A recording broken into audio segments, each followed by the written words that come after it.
You can turn it, you can pull it, you can pop it, but you can never twist it better than Twisted Conversation. Yeah.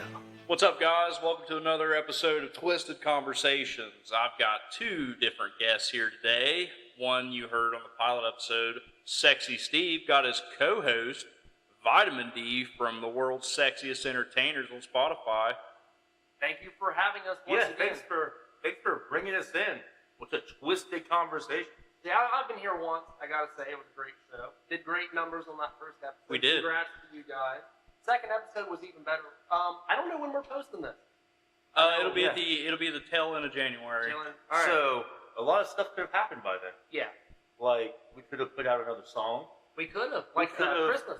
Around Christmas time, we could have put out a song. We Yeah. could have maybe had another wrestling show. Had a fantastic wrestling. We could have had a show. great wrestling show. We on definitely January could 11th. have. We could have.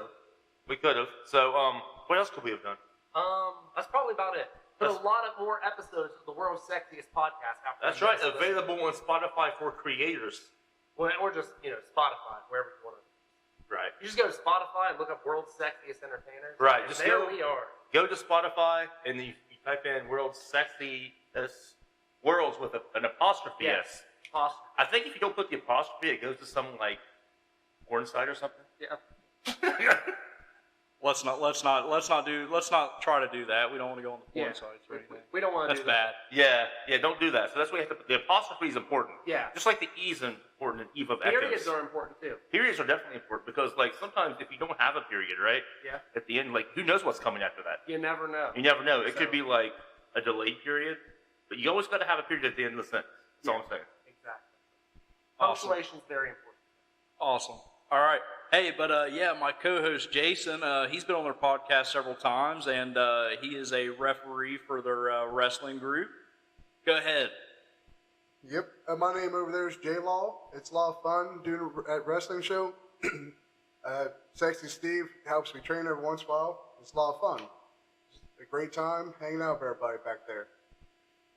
I love the podcast. We've done how many food challenges over there? We've probably done about 4 or 5 at this point. We did hot food. We did a cheese challenge. Yeah, But you cheese. weren't part of that one, sadly. And then we did pizza challenge where we went to the Village Pizza in Point Pleasant, West Virginia, and did like the challenge, and we lost. That's Yeah. a lot of fun if someone would have held up his end of the deal. Like I ate a lot though. I ate more than 4 you. pieces. No, you didn't. Yeah, I did. I ate 15. You ate what? 4? JLaw definitely ate a lot more. I'll be honest. Regardless, yeah, I was telling you the other day, Steven, we're going to try to do that pizza challenge. I think you guys can handle it. I think I could smash it. I'm like the David Portney of pizza. I rate that stuff. Like, it's got to have a good undercarriage, and they don't have a good undercarriage. I don't like it, so we don't want no flop. No See, flop. I'm not a big eater. That's why I wasn't a part of it. I was more like the production guy. Like I filmed it, wrote a little song about it.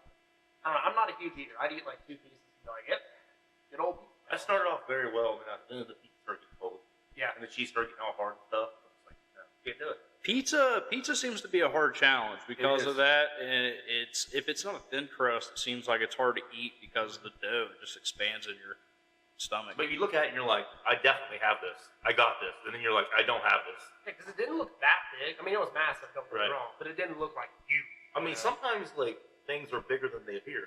True. Especially once you start devouring them, it gets so much bigger in your stomach as it goes. Right. Absolutely. And then like, see, it got warmer. Yeah. You know what I mean? Like if it would, well, no, it got colder. But like if it would have stayed like Lukewarm. lukewarm, where the cheese was a little bit melty, Yeah. it'd been a lot better. But like when it got room temperature, it kind of like It hardened. flopped hard. It hardened up. Yeah. Because I started out strong. I ate easily like 8 pieces right off the rip, like 2 biting them. That's how fast I was going. But towards the end, like you said, it started solidifying slowly. And it destroyed me. I could not eat a whole lot more. So what's easier for you guys? Like, is it easier to eat it when it's warm or when it's hard? It would probably definitely be when it's warm, but what screws a lot of people is the carbonated beverages. You got to stay away from the See, carbonated. that's what I beverages. did. I drank Pepsi the entire time. I should have done I've watched a lot of food challenges and people that was like competitive eaters, and they would eat like salads the day before, like the week before, because like salad will like set in your stomach and expand your stomach. Ooh, that's not a bad So idea. like people go in, they think that you starve yourself, you're gonna like eat a lot, but it shrinks your stomach. So it hurts you in the long run. I've never done it. I'd like to at some point. But like I said, not a big deal. I I wa- feel like it'd be a I watch so many things like that. Like, there's a guy on YouTube that I like to watch. I showed Jason, or JLaw. I showed JLaw the other day videos. He goes by LA Beast, and he does all kinds of different food challenges and like little eats. But he likes nostalgic stuff. He does here recently. He was doing like cereal through the times. Like, this guy will go on eBay and he'll buy like cereal from like 1995, and he will open it and try it. Oh. He does that. He did like candy bars, all kinds of stuff. But like, this guy, like, I can't remember the challenge, but he made like a drill with 2 hoses, and he like churned whatever it was up and put it in a tall glass. He stuck the hose in it and the other hose, and it was like a pump, and he pumped it into his mouth. My God. Yeah, LA Beast. He's good. He's I'll have to good. look him up. Look him up. Definitely. He's really good. But talking about your wrestling and stuff, let's hear about this wrestling group you got going on. I've been to several of them. I'm not like huge wrestling fan, but I definitely enjoy going. It's something cool. Okay, yeah, that would be the Top Notch Wrestling Alliance. You can find us on Facebook, and I think do we have Instagram? I don't know if we do or not.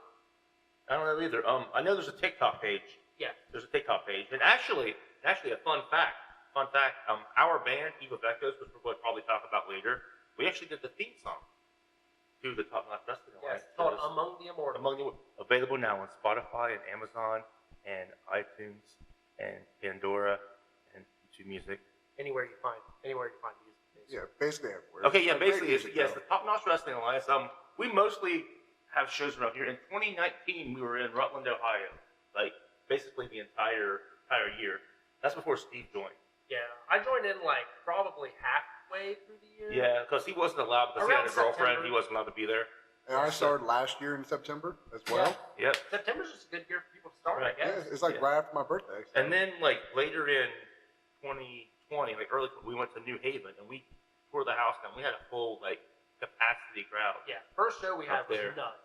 And then, Then COVID hit. yeah, big pandemic happened, so we shut down for what? Pretty much that entire year. Yeah. Did the pandemic hurt you guys at Oh, at yeah, all? tons. Did it? Yeah. It affected a lot of people. But I'll tell you this, like I said, I'm not big into wrestling or anything. I go down occasionally, and I think my daughter, the wife's went, but I love what you guys do for the local aspect. And Thank you, man. the kids, man, the kids come down, they're into it That's- 100%. we And try adults are into it. I like it. I like what you guys are We doing. try to do kid-friendly stories. You know what I mean? We try to make it. I mean, yeah, there's hardcore matches every now and then. You're not going to see a lot of blood. If so, it's accidental because we don't do that. Yeah. But yeah, we try to stay kid-friendly, try to interact with the audience, and try to actually bring in actually decent wrestlers. Yeah. People that are actually good at what they do. And they're There's several that there's a couple that I like. I can't remember his name. What's his name, Stevie? Satan Kane? Is he? Stuff with the face mask and stuff on the flag.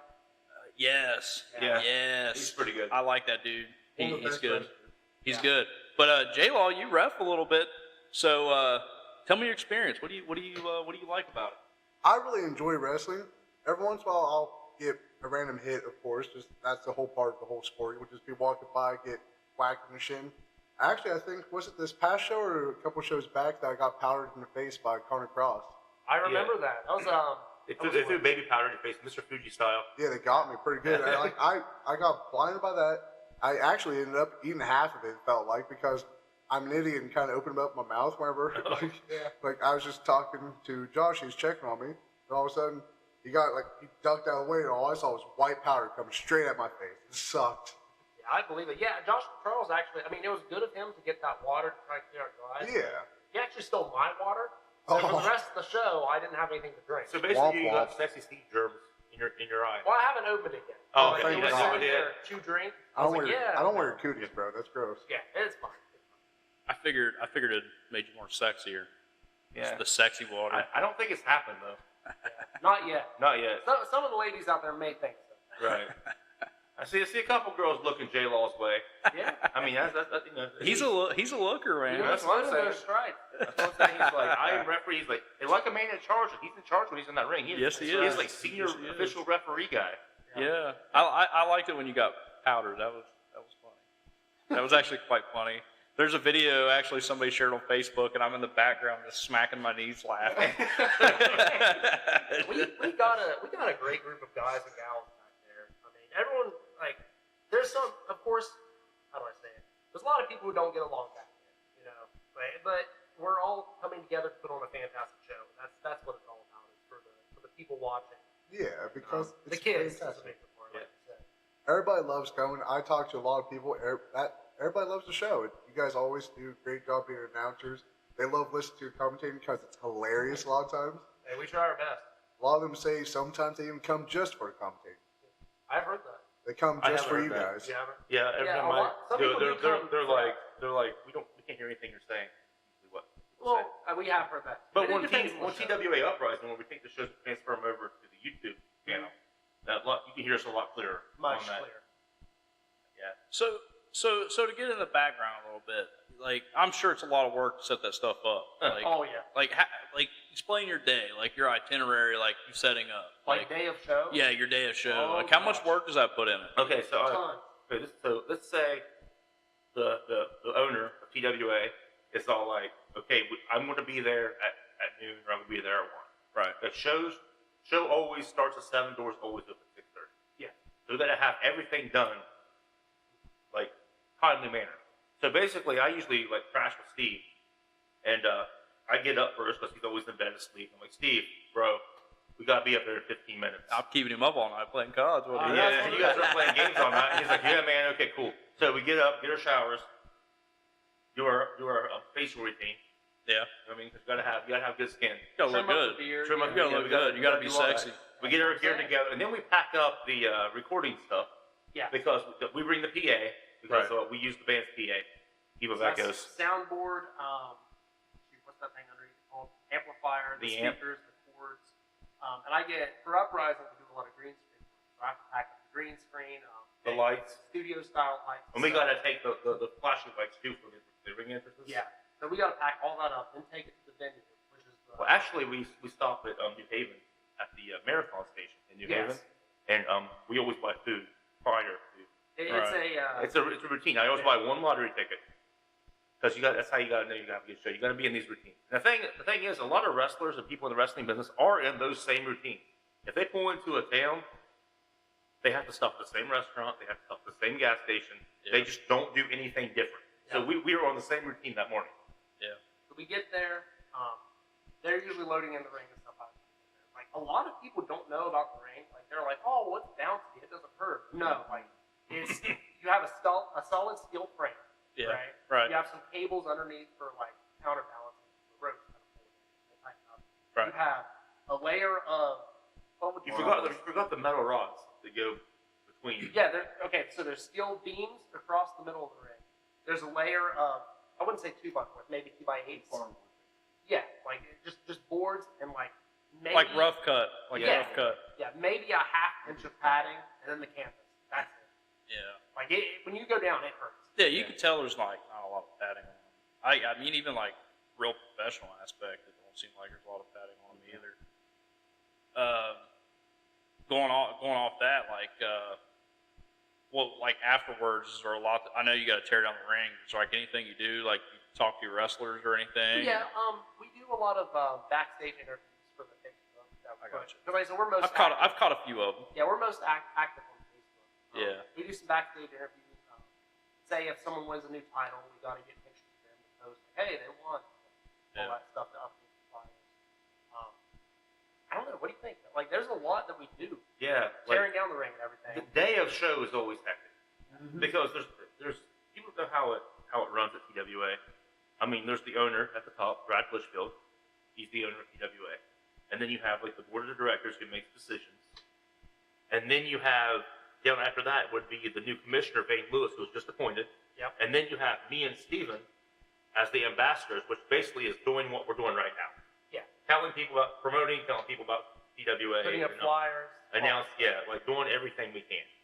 And then, so that's kind of how the hierarchy works. So let's say someone can't make it to a show, and there's a problem that arises. Say a wrestler doesn't show up, or something happens, or someone's Which hurt does and can't happen. wrestle, which happens almost every show. All the time. Car problems. You have to make weather. those last-minute split-second decisions in order to keep the show going and keep a quality show. Because I mean, like, there have been many shows where we had someone call off. We have to like rework the whole card on. Yep. Like, okay, instead of them wrestling there, they'll wrestle this guy instead.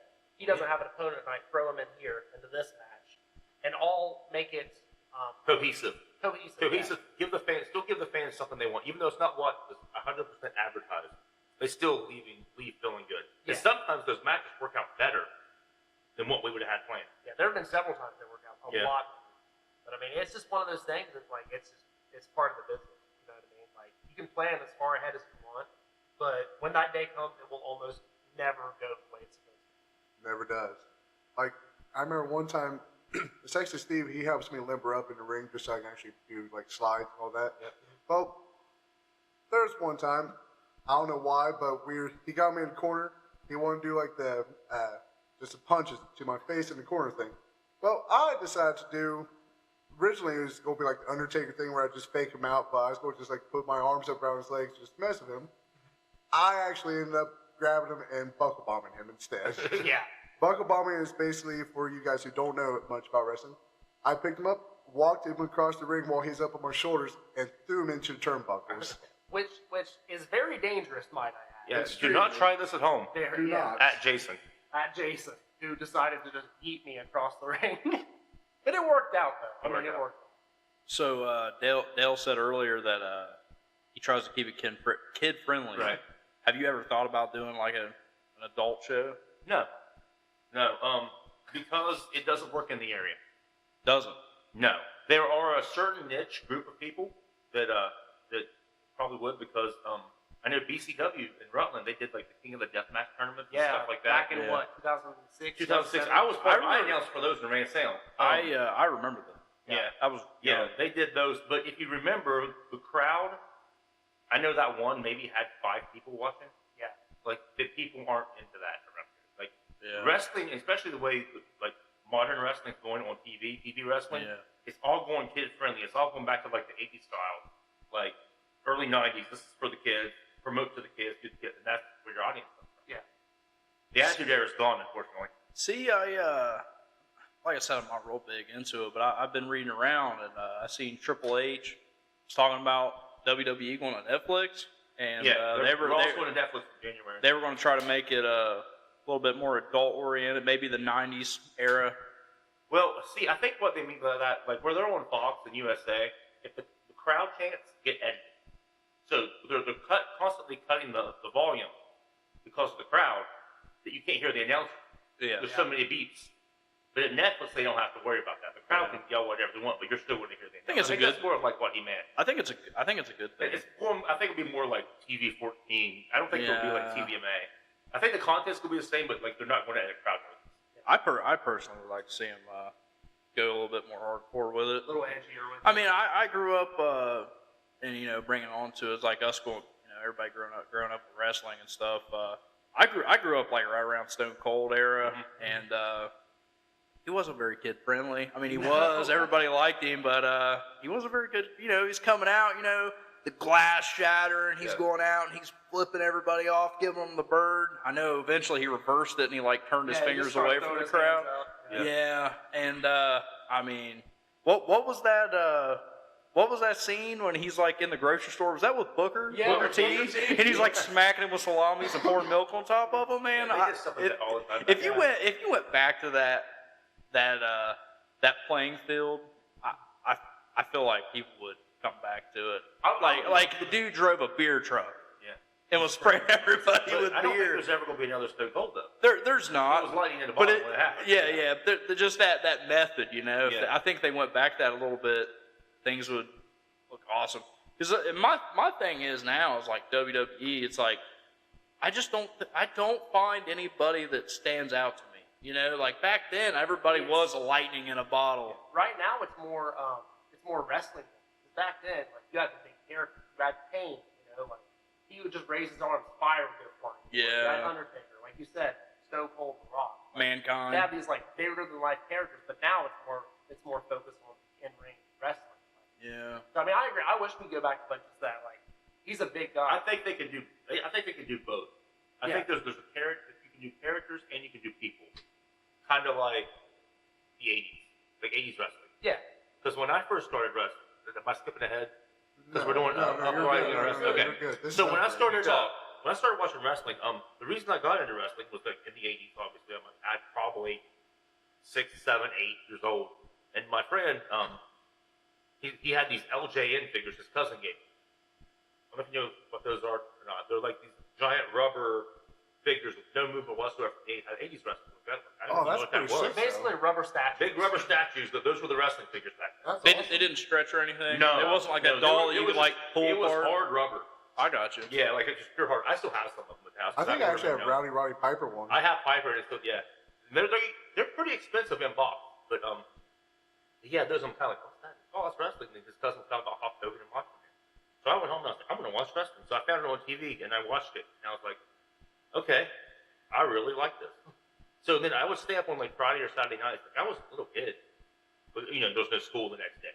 So I'd stay up and I'd watch WWF, like Wrestling Challenge, and of course there's always the guy in the ring and the superstar that comes out. You know what I mean? Because Hulk Hogan was the man. Like I was a big Hulk Hogan fan. But see, it's really weird because I like everyone. I wasn't just like, oh, I don't like the bad guys. I'm Hulk Hogan. He's awesome. Here comes freaking $1 Million Man. He's awesome. Ravishing Rick Rude. Like all those old people were awesome. They're amazing. Strike Force, Bigger than Demolition, even like teams like the Killer Bees. I'm like, that guy they could probably win. They never won. Yeah. You know what I mean? But you felt like they could, though. You felt like they could back then because you're little. And I hope that's what the kids see now. That anything could happen. Yeah. But I did that. This is gonna be a long story, dang, because it was the You're 80s. good. You're good. I watched off and on up through the 90s, the Shawn Michaels, Bret Hart eras, One of the best eras ever. and I then love Shawn Michaels. that's when they did the character Doink the Clown, Crush. That's when Monday Night Raw started. So then I went to college. I went to Marshall. Then the Attitude Era started when I was in college. Best era ever. So I was then. Perfect time for it, too. Like, straight, you just turned the adult. Yeah. Oh, yeah. it was perfect. DX, everything was It's just amazing. awesome. Steve was probably like 3 years old, or 3 or 4 at that time. Yep, probably. I wasn't even born. I'll be honest. Yeah. But I did that, and then I was at Marshall. And my friend's like, "Hey," I'm like, "What?" He's like, "I think I'm gonna train to wrestle." I'm like, "Okay, cool." And then one of my other friends, because I was in the student activities board at Marshall University in Huntington, West Virginia. In case you guys out there in Zimbabwe don't know where Marshall University is. It's worldwide, right? You guys go worldwide on this thing? Yeah, most definitely. Yeah. Yeah. We got like the Philippines, Israel. It's like That's it's like pretty yeah. That's awesome. That's awesome. So for those people in the United States, is what I'm saying. Is where this place is at. Okay, so I went there, and he's like, okay. He's like, well, we're bringing wrestlers in for the student activities. We'll have a big thing. We'll call it MU Attitude, right? Our main event was Sid Vicious versus Golga. And a lot of people don't know that Golga was actually John Tenta, the Earthquake in WWF back in the old days. I don't know if you remember the Earthquake or not. I remember hearing Nice guy. Sid was a nice guy too, but that's getting off topic. That was my first ever wrestling show. I managed my friend in Huntington, and I remember getting ready to go out because this show was like 4 hours long, and we were like in hour 3, and there was still like 4 matches left to go to like the main event, which was them. And I remember us getting in line, getting ready to walk out there, and Sid walking up to us going, "You guys gonna be long out there?" And I'm like, "No, this is our first match, probably 3 minutes. We have no idea what's happening." That's thought was cool because he was like literally like a lot of people talk crap about. You hear a lot of people on YouTube stuff talking about crap about Sid. He was one of the first wrestlers actually that walked up and shook my hand when he got there, which is a big thing in wrestling business. Yeah. Like he just walked up and was like, "Hey, how you doing?" and then shook my hand, which was awesome. But some of the other wrestlers there, they didn't even bother because back then life was different. I could do a whole episode of how life was different back in the day. Yeah, the handshake's a big part of etiquette. you know? Etiquette. Like it's a big form of respect. Like you handshake everyone. Like setting up, the wrestlers, of course, like the upper management, like everyone gets a handshake. It's not a routine. Right. It's one of those things that like that's what you do. But then I did that, and I did a couple shows with them as a manager, just shows in West Virginia, some in Kentucky. And then I took a bit of a break, and then one of my other friends was like, "We're going to start wrestling, and we're going to start training." So they had shows at this guy's house, literally backyard wrestling, but it was supervised by actual trained wrestlers. So we were actually being trained in how to do things. Correct. It wasn't just people out there throwing stuff at each other. And it was literally like, it just so happened to be where the ring was at, was outside, because, they didn't have a place. And then that was built up. That was called Warlords. That built up. And that's around the time I got hurt. because someone elbow dropped me wrong. Now I have a hernia. That seems to be the thing. People get hurt. It's just like Easy to do. It's easy to do, but then and you have people that are trained and know all the good techniques, and then you get people mixed in with them that doesn't know the good Right. techniques, But the and that thing was- ends people's The careers. thing was, the person that hurt me was 100% trained and had once wrestled in WWF. Really? So, yeah. So, like, I mean, it happened. I'm it's not mad. possible. Yeah. I'm not mad. He just went down for no. I was laying on the ground. I just got Mission Nuclear Driver. He came down and hit with the elbow right after it, and he just landed wrong. And it happened. I saw the look on his face. He knew what he did when he did it, but he didn't mean to do it. And I could tell. He's just like, ugh. But I'm okay. You know what I mean? I just have a hernia. I stay in the wrestling business. I do the backstage stuff. Yeah. Because I love it. I still do management stuff. I did the commissioner stuff for TWA. But and then Keith Richmond he's Viper. He's been deathmatch tournaments everywhere. That's what the BCW, the deathmatch stuff comes in.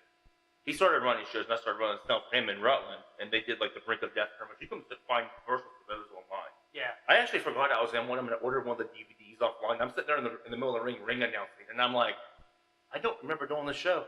I really didn't remember it. But I'm like, okay, that's pretty cool. And then here comes Steve. My man Pondo comes out. Steve, like, looking like 4 foot, maybe smaller than that, Probably like smaller, yeah. like in grade school, comes over and like hands him a hammer and like hit a guy with it. Hey, it was deathmatch. I was all in. Like, But yeah, and then then KVW started. Yep. So I helped with that. I did announcer, commentating for that. KVW was Gradually, 2013, 2014. yeah, gradually became TWA, and that's where we went bigger, I want to say, and Yeah. actually started doing arena shows. And yeah, now that's where we are right now.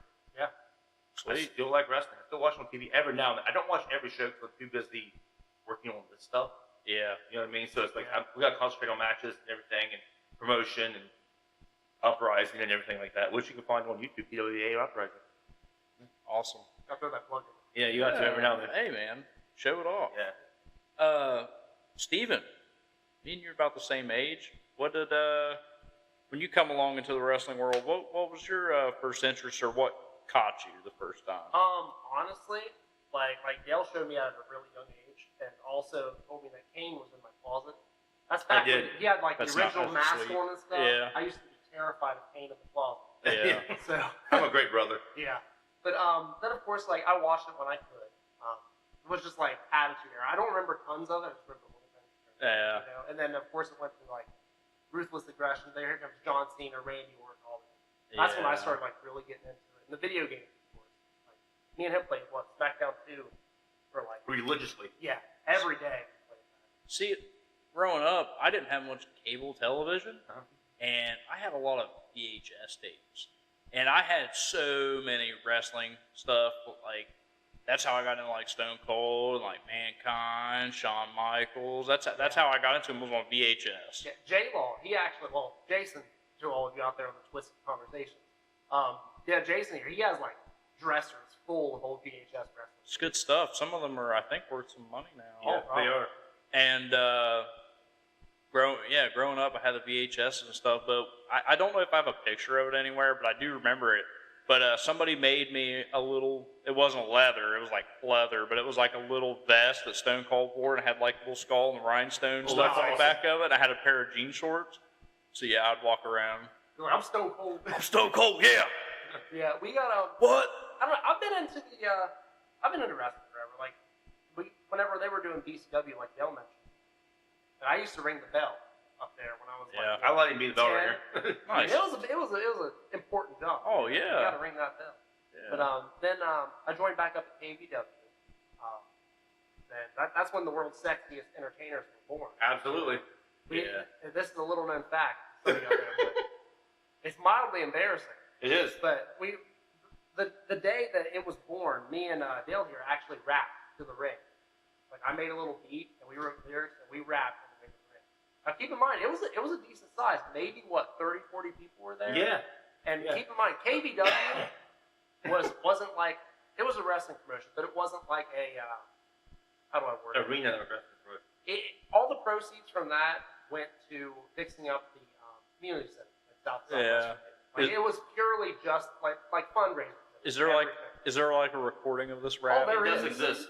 Somewhere. Okay. Yeah, I got I've that, seen like, it. I gotta get it. Okay, yeah. We And all so, got to see it We're out here sometime. in Southside West Virginia, like big redneck kind of area. Yeah. Hear me and Dale rap into the ring. I have glasses on that have like dollar signs on them, you know. He had a shirt that said "Chill Fam." Chill fam is what it I was says. wearing the Chaotic Ice shirt, which was our band at the time. Yeah. So I mean, it was embarrassing, but I mean, it's wrestling. You know, you go out there, you give it your all. But yeah, they had no reaction at all. They were just like, what is happening? Of course, I was just a bad guy at that time. Yeah. Like right before that, and then I literally had a guy out there threaten go home and get a machete and come after me. Yeah. Because I fired one of his favorite wrestlers. Literally, I'm gonna go home and get my machete. Yeah. Then I took a People break. People get into They it. do, man. They do. It's awesome. Then They we, get into the lore. what was it? Yeah, September 2019ish. Yep. I made my big return. October, you were there for the Halloween show. Yeah, for the Halloween show. Yeah. And then I was there for that, and then I've been with TWA ever since. Yeah. Like we started off doing commentary, and then we were co-general managers There for a while. minute. Yeah. And then yeah, we're just back to commentary. I do a lot of backstage stuff with like TWA Uprising, stuff like that. I'm working on wrestling theme songs for some of our guys. Yeah. What we're doing on YouTube, we get hit with copyright. So I try to like Yeah. do like originals for everyone. That's what I was working on earlier. That's today. awesome. It's Yeah. it's a lot of work, but it's fun. I like your guys' little intro music. One Thank you guys were talking about earlier. I really like that.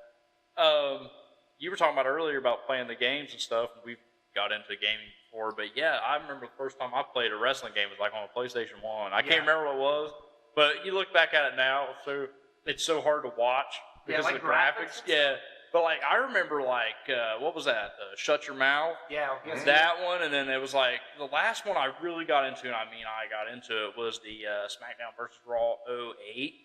And I would always do the career mode, and I would always play as Triple H, Batista, or Rey Mysterio. We played. And I'll tell you, Steve, how far I got into it. I would write down my wins and losses match on a paper for like my career statistics. We do the general manager mode, and then like, we'd make matches, like make a run, like feuds in our head, like oh no, he's mad because of this, you know. Like, we would get so into it.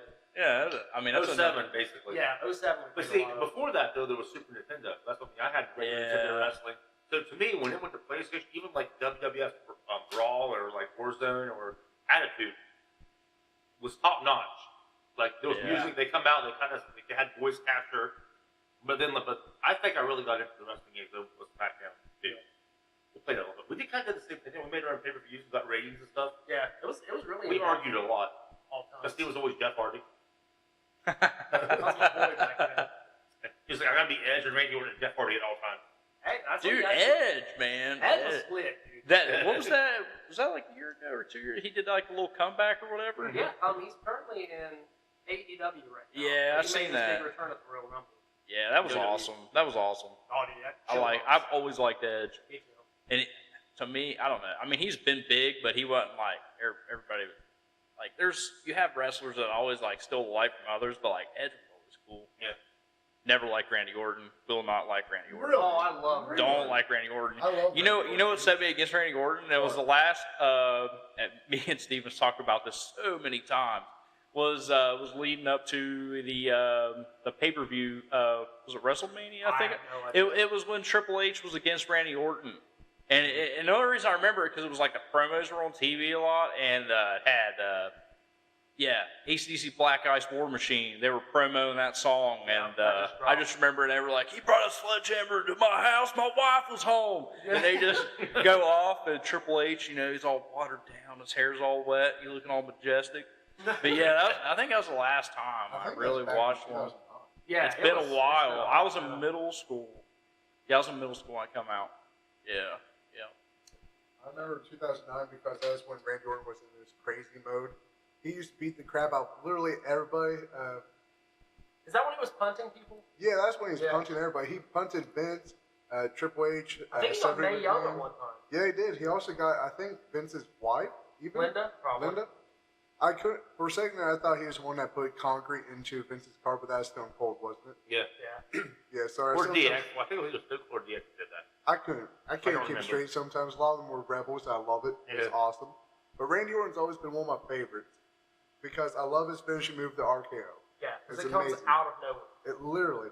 And my all-time favorite wrestler, which a lot of people might hate this, is Bill Goldberg. Goldberg's Okay, I mean, I see it because you like Goldberg. The same reason I like Hulk Hogan when I started. Yeah. He was this like indestructible tank. I love the spear. That's why I love so much. Yeah. Goldberg. Is he in the longest yard? Yeah. Yeah, he had the big jock strap on. He's like, gonna hit us over the head with that hammer. See you and your Pentagon at practice. Man, I remember a lot of good wrestling movies too. Oh yeah. Oh yeah. A lot of good wrestling movies. Yeah. You ever see Pro Wrestlers vs. Zombies? Haven't. Pretty good. It's What, got what, some like what is it? Like a show? It's a game? movie. It's a movie. Oh, It's okay. actually got one of the guys that trained us, Viper, who did the shows for Well, ECW. he was battling Yeah. Billy. He played Battling Billy in that, and then like Shane Douglas was in it, Matt Hardy, Kurt Angle, Roddy Piper, a whole bunch of people was in it. But they filmed it in Parkersburg. Sweet. Yeah, but it's like a promo movie. Like Is it kind of like a Sharknado type thing? Yeah. Yeah, absolutely. Okay. Don't take it too seriously. No, but I think it's either on Netflix or like Paramount Plus or Peacock, one of them right now. Yeah, and I'm like, yep, watching the movie Viper in it again. It's not a bad movie. No. It's just not like super high budget. It's promo, so that's like Toxic Avenger level. Yeah. I got you. We talked about your all's wrestling group and stuff. Is there anything like you're wanting to see in the future? Bigger audiences. Yeah. Bigger audiences. Because this is really weird because, and I don't know what's hurt us, like from a business standpoint, which we're involved with. It's like we saw a lot of new faces the last show. Yeah. Didn't see our old faces the last show. We'll have a show where the people have been coming forever. We'll see a lot of our old faces, no new people. No one comes to the same show at the same time. Yeah, it's weird. It's like, I don't know if it's where they can catch up online really easy because the results are posted. So it's like, are they watching it on Uprising? Maybe. And they're like, oh well, I bet there's also a lot of stuff going on in town too. Yeah, because we go against a lot of local things. Like we've been against the regatta, like Party in the Park. Party in the Park. Concerts, different big things. But I mean, we always have a decent audience. Yeah, But in my head, I'm like, what if everyone comes to our shows at once. at the same exact time? It'd be packed. We'd take out that 300 limit. Yeah. Yeah, it would be awesome. Have you guys thought about doing like a small venue change for like a month or two? Yeah, but I'm telling you, the perfect place I think would happen if you pull it off would be at the high school. okay, we did a show at Bahama once. Yeah. BCW. did a show at Bahama. We brought in Ricky Moore, brought in a whole bunch of names. It did okay, but it wasn't. It brought in people, but I don't think it was a huge success money-wise. You know what I mean? Because you had to pay all the rest. That's the big part about wrestling. I don't know if me and Steve talked about it on our podcast. Yeah. You got to pay all the rest, pay for the building, and pay for all that stuff. So Wahama would be hard because you'd actually have to go in with the school board. Then we'd probably lose concessions. We'd probably lose. Yeah. You know what I mean? They would have to make it like a joint. They'd make it like a joint. Students would get so much off their tickets. Stuff like that's great if you can afford to do it. Yeah. But from a business standpoint, right now it would be hard to do that. But I mean, it was a good show because we did it for BCW. Yeah. I was there. I didn't do anything like involvement, but I went to watch. But back then, the audience size wasn't big. Right. I'm just imagining doing a show at Wahama and having our audience there now. Yeah. It wouldn't even look good because there'd be so many. Yeah. Well. Yeah. I wouldn't say an advantage, but like it helps that our venue's small right now where we are business wise. Because I mean, we get 40 to 50 people. Right. It looks packed.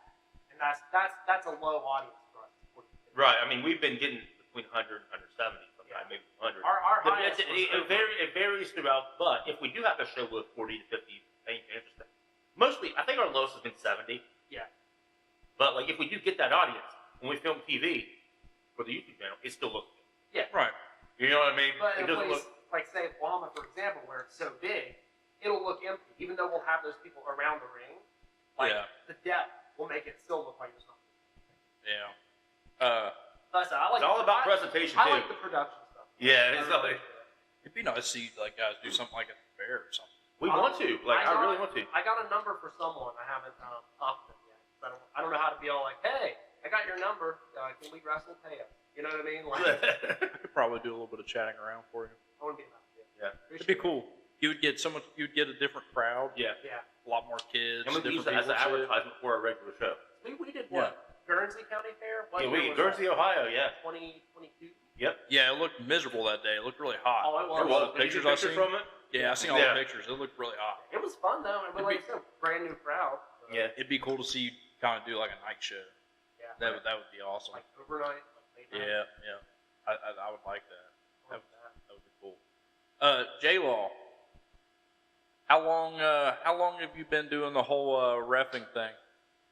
At this point, I've been doing it for about a year and a half. The people who brought me in are actually Sexy Steve and Vitamin D right here. Yep. They're in the middle of a meeting. They called me up. They're like, "Hey, how would you like to be a ref?" I was like, "I know wrestling pretty well, but I'd have to look at it." They're like, "Yep, go watch some old wrestling tapes and figure it out, and we'll have you at the next show." I'm like, "Okay, I'll get a shirt then." And he did fantastic, honestly. So, what was it like? Like, did you have to like learn anything specific, or did you just like you learn right from the get? I had to basically learn how to like steady out the counts well, just so I didn't like fast count everything. Obviously, I just want to make sure I get the fair counts going for everybody. I had to learn all the regulations for TWA because every venue has, well, not venue, but everywhere that you go has a whole list of rules. I literally have a paper at home that I have to look at before a show just to remind myself what rules I have to follow, watch, and make sure I call people out on just so I do not get anyone screwed over or injured. Because if not, that could easily break someone, make them injured where we can't have them anymore because they're out for injury. It's bad. Right. Well, I'll tell you, man. I think you do a good job for being kind of new into the role, and plus you know the wrestling scene, so that makes it a little bit easier for you. Almost. That's what made me pitch him, honestly. Because Yeah. one of our refs, he either got injured or something. I mean, even refs get injured. It's a demanding job. But I'm you're in the heat of things. Yeah, I'm like, I know a guy. He's never done it, but he's loved wrestling. Like he's watched wrestling his whole life. He knows about it. But like, I'm willing to give him a shot. I trust him not to like do anything stupid. Yeah. You know, I mean, if people Yeah. get in that ring, you don't know what's going to happen. That's the thing. Anything can happen. But He did a great job. He did a really good job. I was actually in the middle of a shoe show looking for new shoes whenever you called me. I don't know if you knew that. Yeah. Yeah, I was looking for new work shoes, and I was like, "Oh wait, why is Steven calling me? This is weird." Picked up, and it's literally you like, "Hey, how do you feel about being a ref?" I was like, I've never done it, but I'd love to try the chance because I've been trying for a year and a half to get in there alone." Yeah. So he finally gave me a shot to do it. sweet, man. Yeah, I enjoy it. I like what you guys do, and hope to see more of it. And you guys have a hand in just about everything. You guys are into the music world. Yeah. So I want to hear what you guys got cooking. Tell me about this band. That's what I used to do. I started the wrestling chat.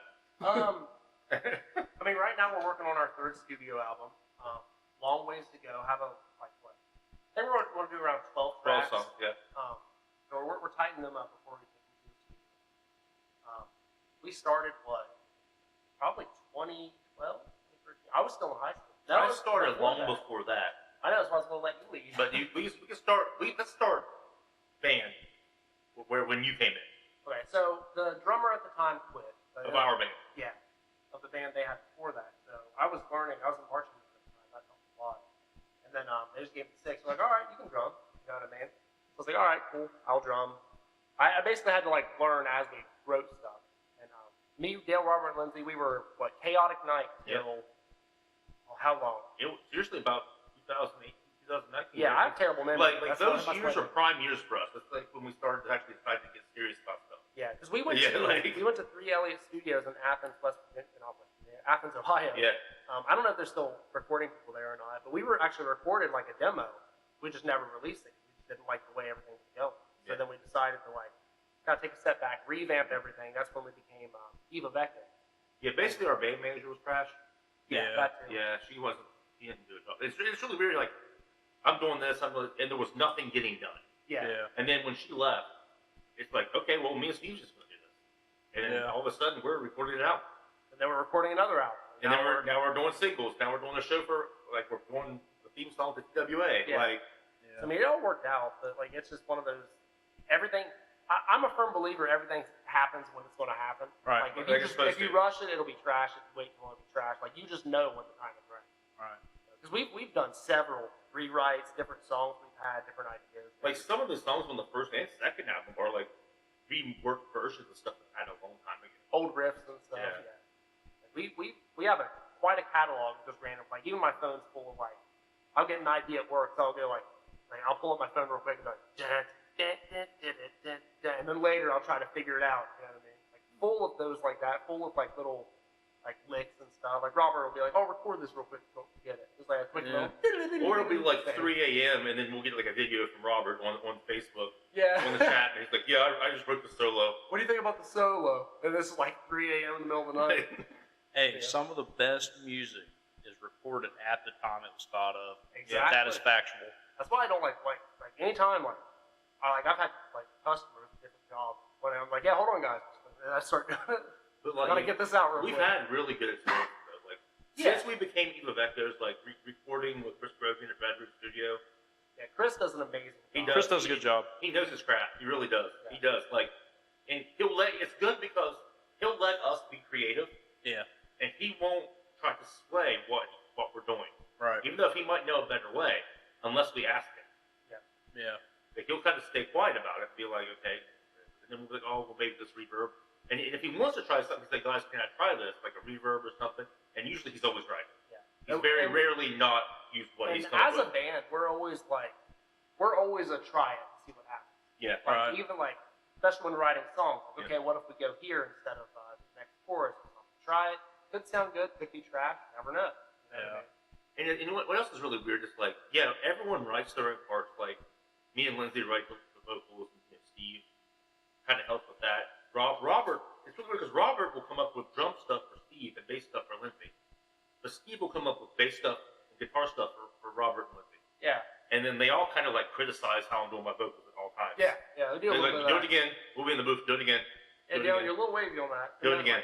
Do it again. That's the thing, like, for me, because I play multiple instruments. Like, what if one day I get a guitar? Because, I mean, like, guitar was my first my first instrument. I switched up to drum. Yeah. So I'll get an idea. Okay, We'll Robert, dabble on that here in just a little bit. Oh, yeah. But, yeah, it's I don't know, it's something that we've always loved doing. You Yeah. know? And I'm gonna keep doing it. My goal is, like I said, before I'm done, 10 albums. Yeah. And we're working on number 3. Maybe And for the past 3 years, I've been trying to get everybody to do an acoustic album. And they haven't. Every time I get to the point to pull the trigger on that, Album 3 was supposed to be one that we changed our then mind we changed on. their mind on it. Still haven't got album Because 2 on because CD. we've got Yeah. Our first Whoa. song, "Buried in Me," on the first was an acoustic song. It was those 3 playing guitar, Robert, Lindsay, Steve all playing guitar, and then me doing vocals. Yeah. And I kind of want to do like a whole album, kind of something like that, similar to that, but we just haven't done that yet. Time Maybe hasn't been right. maybe one day Time hasn't been after right. we do our electronic album or something. I don't know. Oh my gosh. EDM. Hey. EDM. Yeah. Dubstep. Axl Rose tried to even go that route. Yeah, but I don't know. I've noticed something, Steve. Yes, Dylan. We had a discussion on our pilot episode about something, and I don't see it on this table. Well, see, by the time that this episode comes out, they'll already forget about the pilot episode. They won't know that, like, Yeah. they won't remember. So I'll be fine. Yeah. Well, what happened? Scot free. What happened? I wasn't here. What happened? We kept reminding him about the constant failure that you guys keep bringing us. Well, I should say, you don't keep bringing us. Is the CD that's supposed to be signed by your whole band? Yeah. Remember when we mentioned, like, yeah, you guys can get signed albums, and we just never do. Yeah. Yeah. Yeah, that's what they're. I've been waiting almost. Actually, the albums are available for $10 a piece if you want to get hold of me and Steve. You know, we can put our DMs or you can contact the World Sexiest Entertainers Facebook or the Eva Vectors Facebook page. And we have a great deal. Yeah, that, we do. You Check can it out. buy, you Check can it buy out. one of them for $10, Right. or you can buy both for $20. But what However, I actually do, you will get your free ones though. Yeah. You will get your free Yes, you ones. will. But I'm just saying for the other people, we do have physical copies, and physical media is sort of a thing. Yeah, I and like- it's coming back. I like physical media. Me As you too. can tell. I'd rather have it. As you can Yeah, tell. I know. I have a lot of vinyl.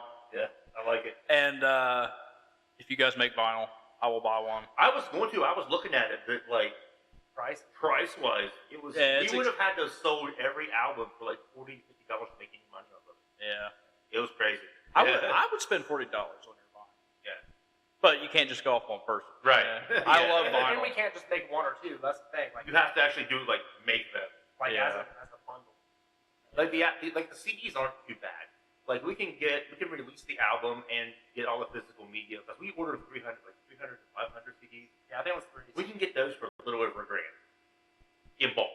I Like, got you. the less we order, the higher the price is. So we have to like go off that. But yeah, I mean, we've sold them. We've got a lot. I mean, we're getting listens. Yeah.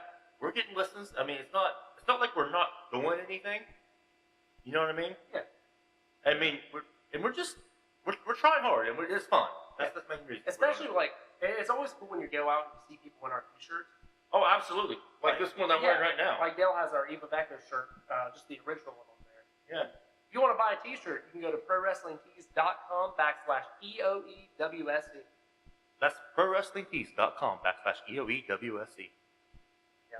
That's where you get the shirts at. Yeah. You actually get WSE shirts like for the wrestling there, and you can get the band shirts there. Any, we have a good bit. any other merch? You got any other The merch album? out? No, really? I- Are we going to do that someday? We've Like- been told by many people that they want hoodies and stuff, but like Beer koozies. you're accusing. There we go. Okay, this I'm going to be 100% honest right now. You ready for this? Yeah. We've been in the wrestling business for a really long time. Yeah. Pro Wrestling Tees let us have a store. Yeah. Okay. Technically, I don't feel like we're supposed to be selling band merch through the Pro Wrestling Tees store, Yeah. but that's what we're doing. Yeah. Because, so if anybody asks, the EOE is a faction in TWA, Yeah. starring the WSA. And we Yeah. actually made a point in our bio on the Pro Wrestling Tees store that we were like, we did the theme song for TWA. wrestling. Yeah. So that way we can kind of get by with it. It's not Yeah. technically. And they don't sell hoodies and other stuff like that. No, they don't. I mean, it'd be a great like way to get into it, Yeah. but it's just a matter of like options that we have. Right. Yeah, They're all made to order. Like they don't have like the bulk. we're trying to make a thing around the holiday season, around Christmas, usually Christmas Day, to actually release a cover.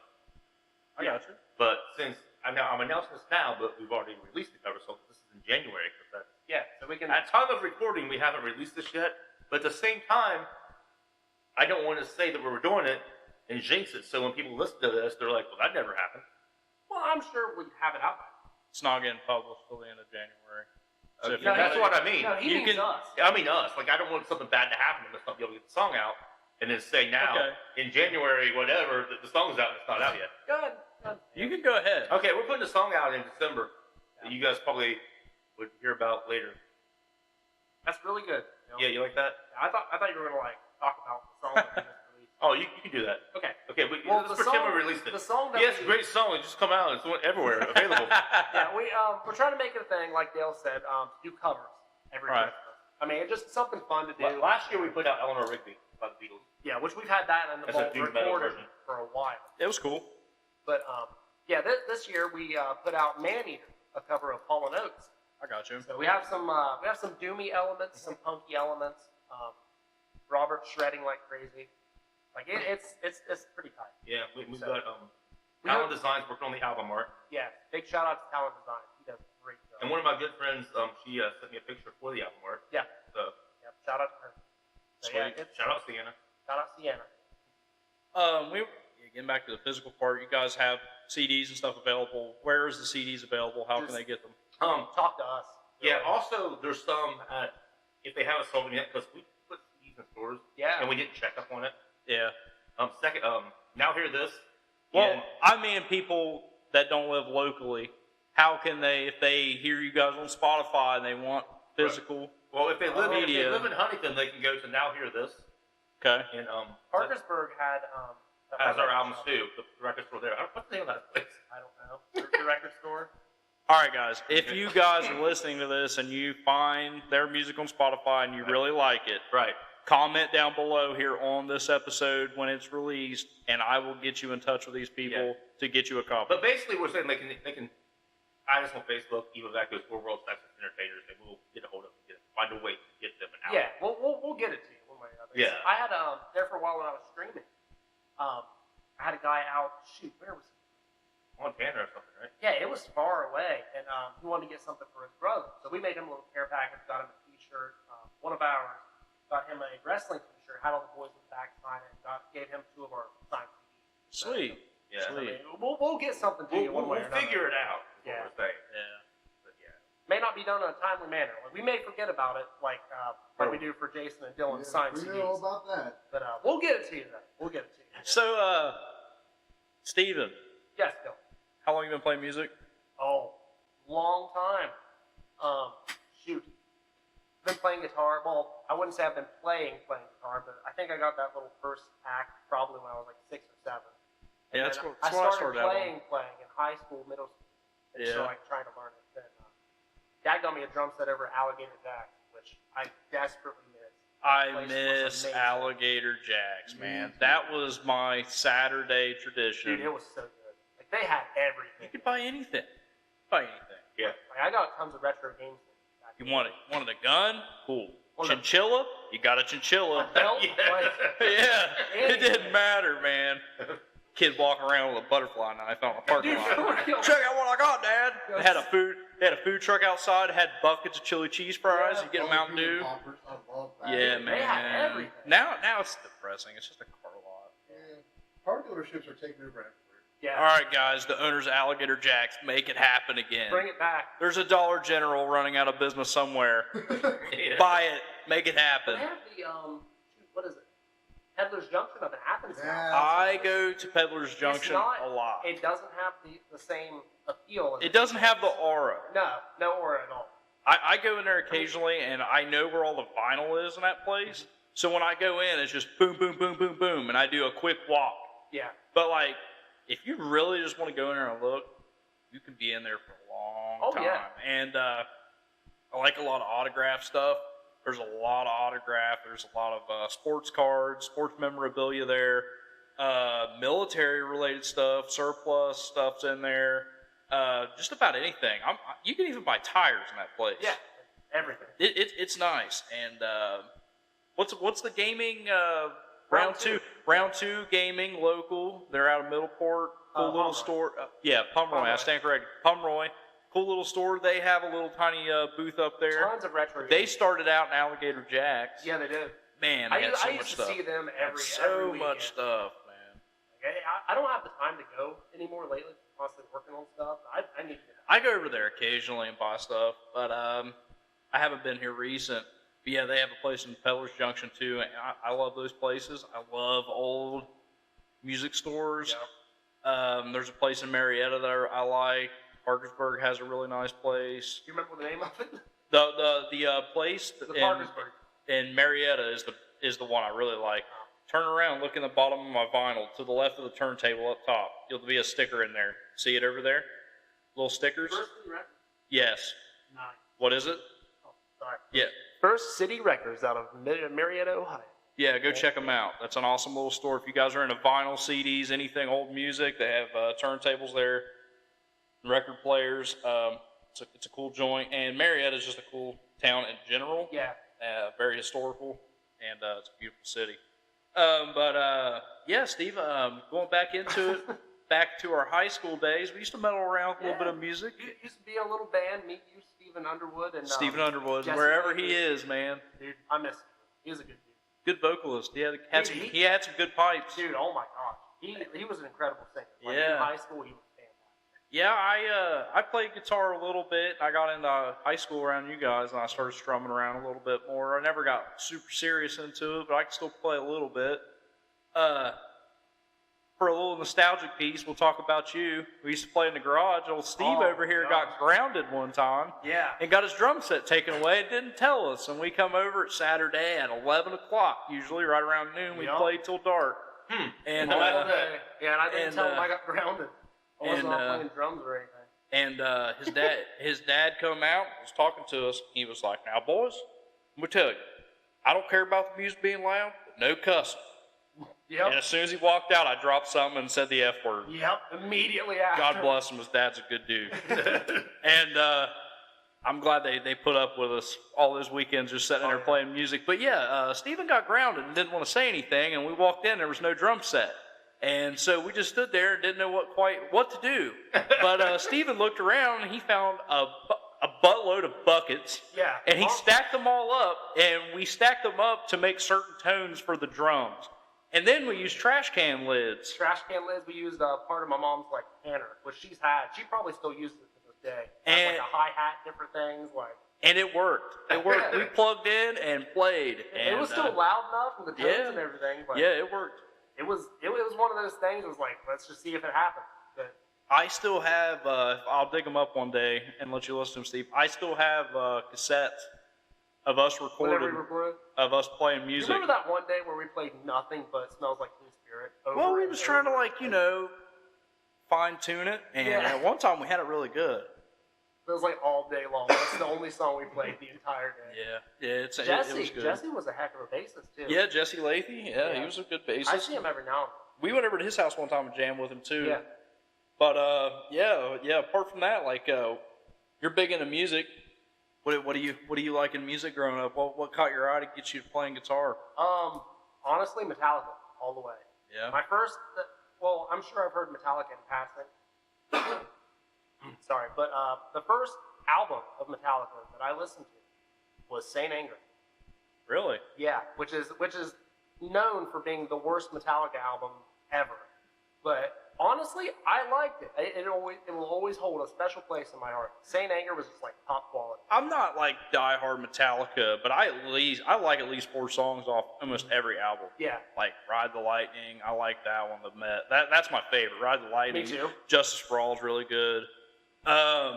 Plus, dude, like Spark, dude. Oh, Yeah, Steve, come on, let's do it. Here. All the James Hetfield. Yeah, do some James Hetfield for Where me. he's always like that. Ooh yeah. I'm like, there's always a at the end of everything he says. But Adriana was actually making fun of it earlier because she came over while I was shaving the beard because I just had music blasting. I forget what song it was. It was Fuel. Yeah. Because you know that beginning of that give me fuel, give me fire, give me dabba dabba dabba, ooh. Yeah. And she's all like, yeah, dabba dabba dabba. Like, she was making fun of him. I'm like, that's really good, Adriana. I tell you, fantastic. I tell you, like, a lot of our music kind of intertwines. You listen to just about everything. I'm pretty hardcore into the classic rock, hard rock. I like country, old country. I don't like this new hip hop country. Post Malone's album was nice. Post Malone's album was pretty good. I have it on vinyl back there. Do you really? I do. Like, it was good. I liked it. I can respect some old country, but I'm not like country. You know what I mean? Yeah. It's just not my.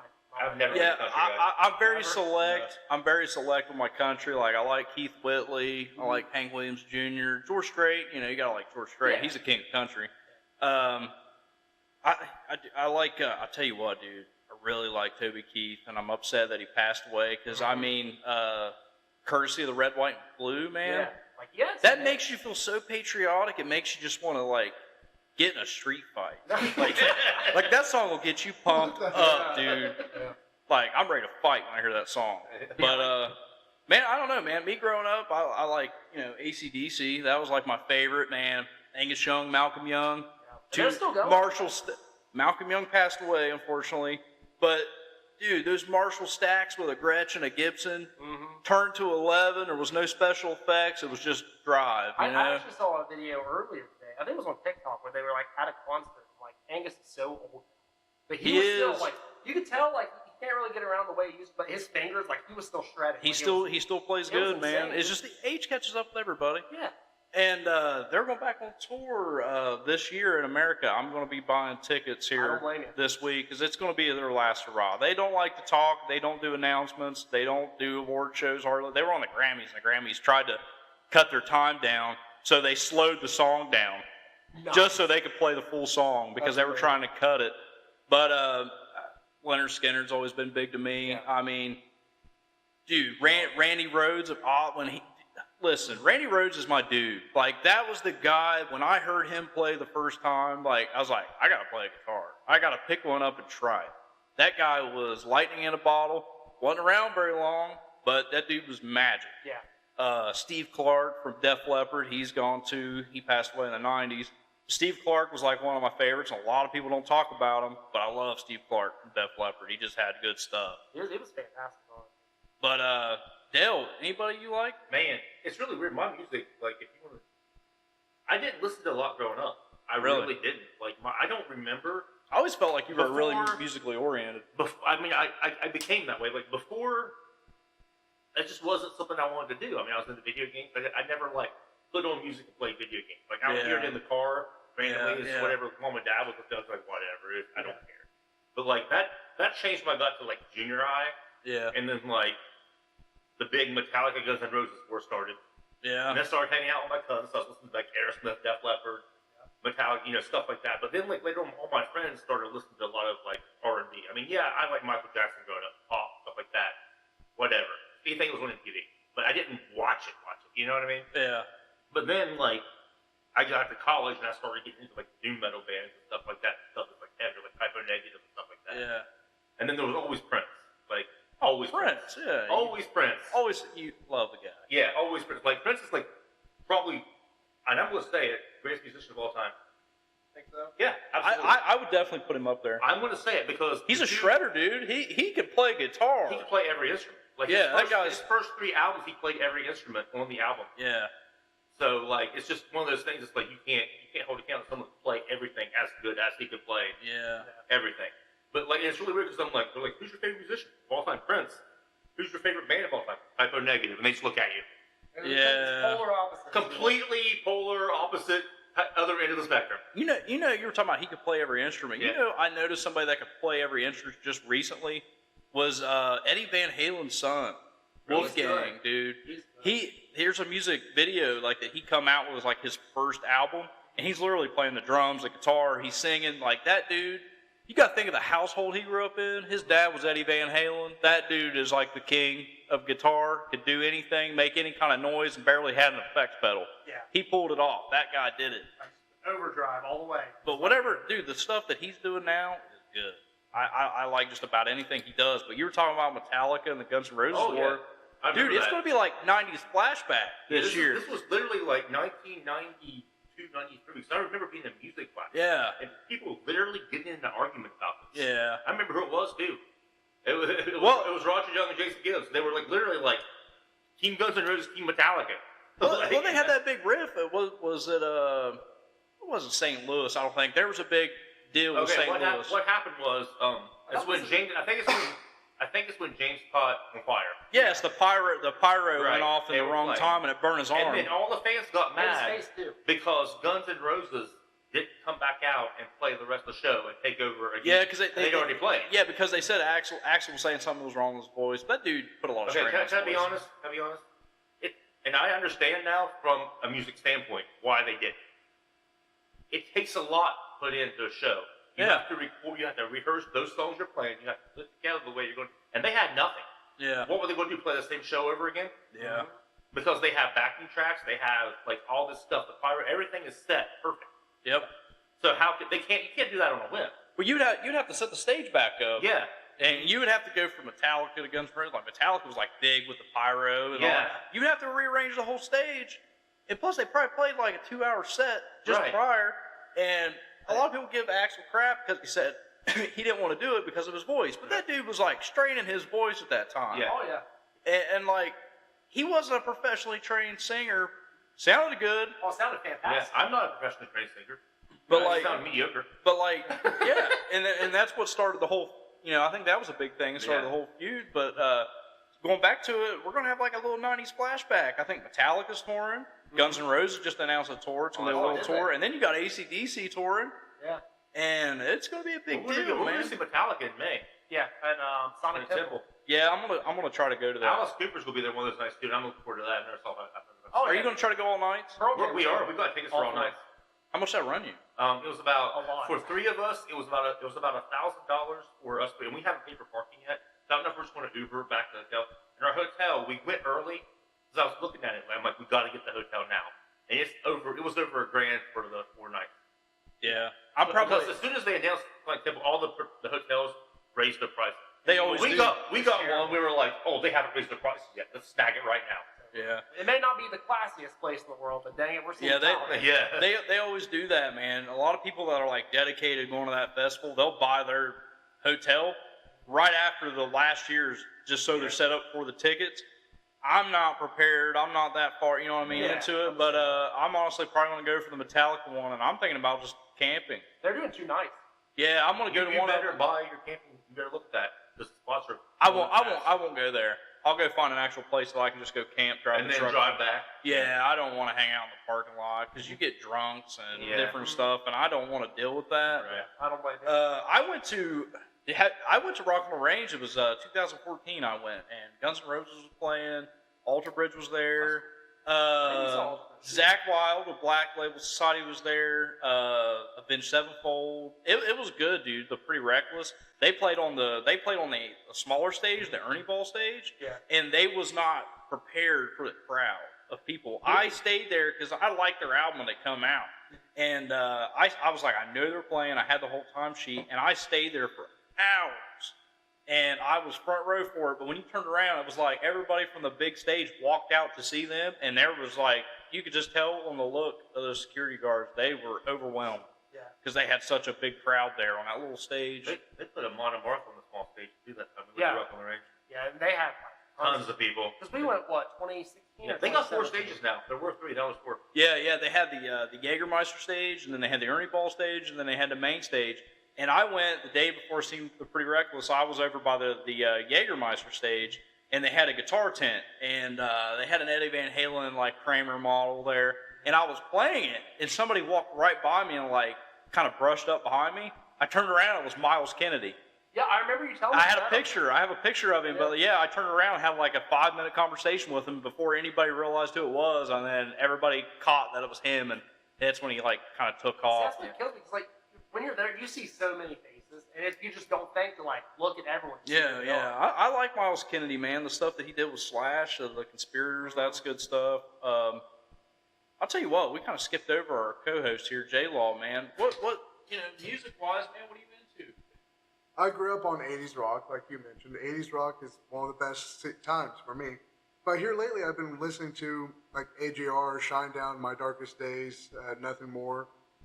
If we're being honest, I had to pull up my Spotify list just to remember the band's name, some of them anyways. Even Saving Abel, like They're not bad. amazing band, like Finger 11. A lot of dad rock in there, huh? Yeah, let's just be honest. Like these Fall Out Boy, some of the older stuff, even Godsmack. Like, yeah, dad rock, that's where I love it. I'll be honest. Dad rock is one of my favorite types. Just because I kind of grew up on dad rock, so it kind of rubbed off on me, so why not? You got dad rock in there. I didn't see no Creed. What? What? There was no Creed in there? There was absolutely no Creed. That's for some reason. blasphemy. All right, Jason, give me your dad rock card. You're done. You're You done. can't have it anymore. You got to have Creed in there. But you know what I like? I didn't get that. I forgot about saying it, but I like Jonathan Davis and stuff outside of Korn. Korn? I like Korn, Outside of Korn? but outside of Korn, I like his stuff more outside of Korn than I do like with him in I Korn. got you. And I'm 100% a corn guy. Yeah, I'm not a giant I Korn like fan, but I like him. Track and SFA stuff and the Black Labyrinth. He put that on vinyl. Awesome. Yeah, Black Label. Yeah. I've listened to a little bit of Korn. I like them. They ain't bad. Like anything new you guys are into? Like music wise? Anything music, man. What are you into right now? What are you listening to? Like, let me go to my list. Listen. My list is weird. Listen. Okay. We all know Steven Ventures on different sounds. Like Oh no. I've been down to listen to some Diane Wood there for a minute. It's like you'll hate it. I know for a fact you'll hate it. Why? What's the sound? They're European. No, I think they're African, but they speak English.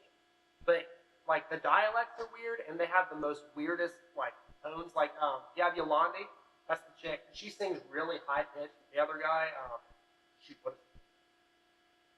I don't remember his name, but he raps and stuff too. So it's a lot of like techno stuff, but at the same time they're like singing rap. It's just so.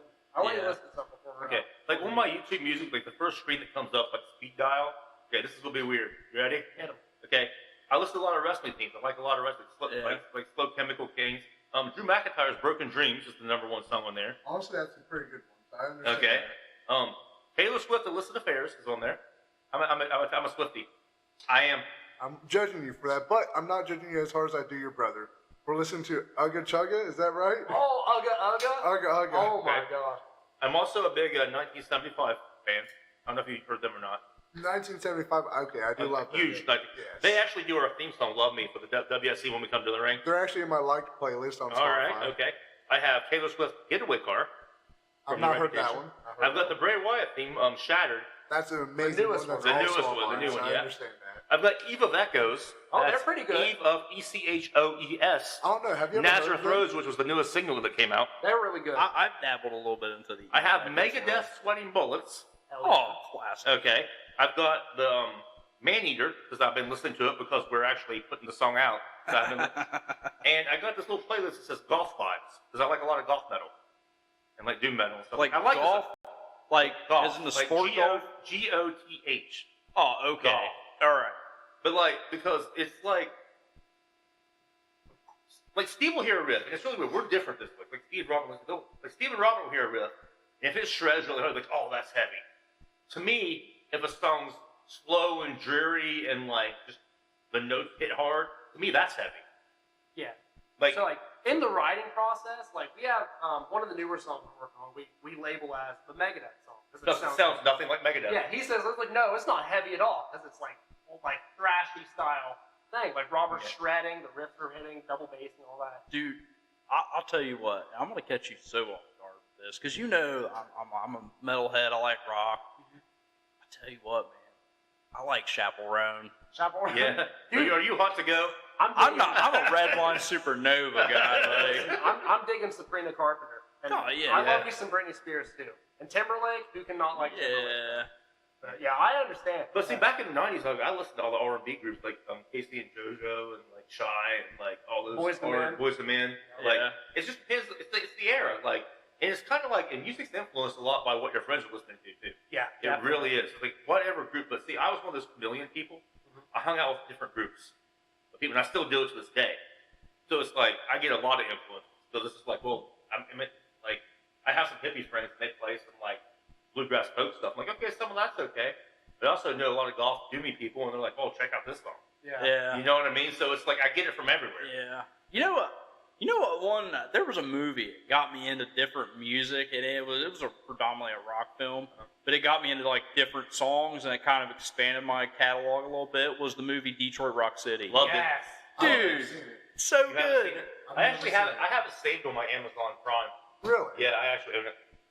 If it's on Amazon Prime, I'll have to just go over there and watch it sometime. Yeah. It's fantastic. Jason, that's such a good movie, dude. Yeah. It was like, was it 3 or 4 guys? Yeah. They were in high school. It was the 70s. Yeah, it was the 70s, and they were giant Kiss fans. Really? Yeah, so they bought tickets, and they were going to go. And the one guy that had the tickets, his mom was not into the rock, and this was when like She was like super churchy and stuff. yeah, she was super churchy, and Nice and service. yeah, that and what it was like Mothers Against whatever rock, and anyway, so they're going to go to this Kiss concert, and the mom found the Kiss tickets, and she went into the school and she burnt the tickets. And you know, the 70s they all smoked. Well, they got in trouble in school or something, and they're sitting in the hallway, and his mom lit up a cigarette, and she found the tickets, and she just burned them up, threw them in the ashtray, and they burn up. Right. So then they're like trying to like, we got to go to the Kiss show, and it was at Cobo Hall in Detroit.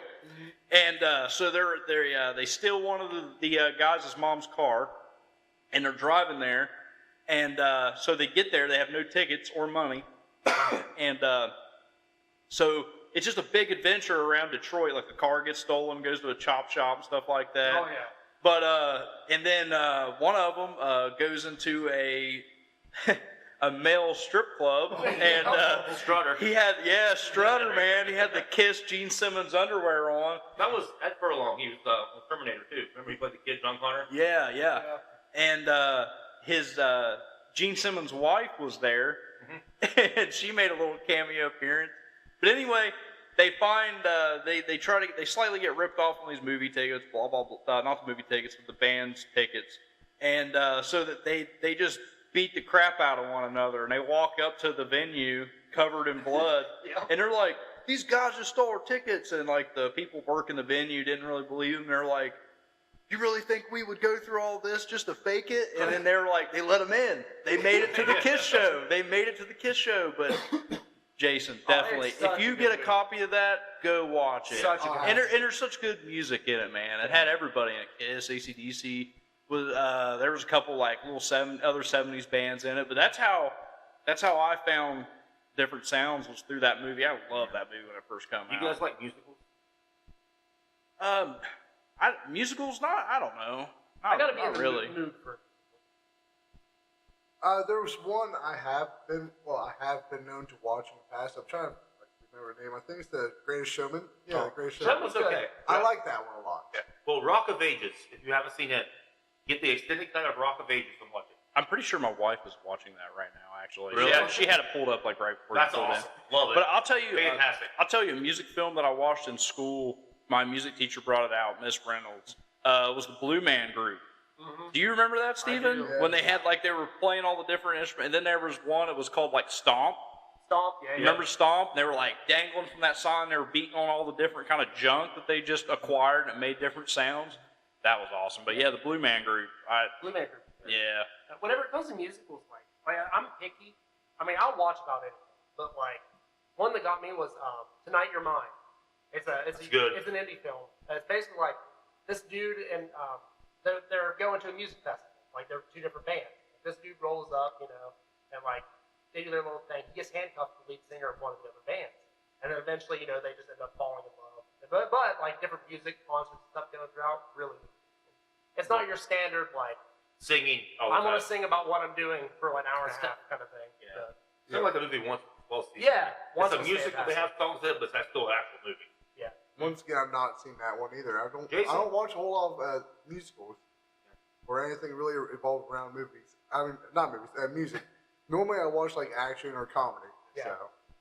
I'm always trying to learn. I'm always trying to watch stuff like that so I can actually learn more about music so I can do better. Yeah. Different ideas and stuff. That's all you got to do. You got to Evolution keep is learning. important. Music is a thing for everybody. Yeah. It's everywhere, and you hear it everywhere. Yeah. And it doesn't matter what it is. Whatever you guys are into, whatever gets the head, nodding or the foot stomping, that's all that matters. Yeah, I'm but still trying to write the song that changed the world ever since I saw Bill and Ted's Bogus Journey. Yeah, Bill and Ted. Seriously, in the 90s, I saw that and I'm like, one day. One day. you can't remember you got to put in there too is the Pick of Destiny. Oh, I love it. Fantastic. Love the Pick of Destiny. Always got to do it. The whole Sasquatch, just area there, he's up in the sky, and you just see him floating in the river in the middle of a storm. Kills me every time. Or when Kyle Gass goes to the party, and he does backup vocals, and he's just singing his parts instead of the whole song. And Dio, man, he made he did the Dio. intro to it all. Meatloaf was there too. Yeah, Meatloaf. Rip to both of them. Meatloaf and Dio. They're Meatloaf was awesome back no in the day. longer with us. I like Bad NFL 2 better than I like Bad NFL 1. We're getting into this, but We're getting into bad. This is we're gonna have to close out eventually, but Part 2 coming up probably.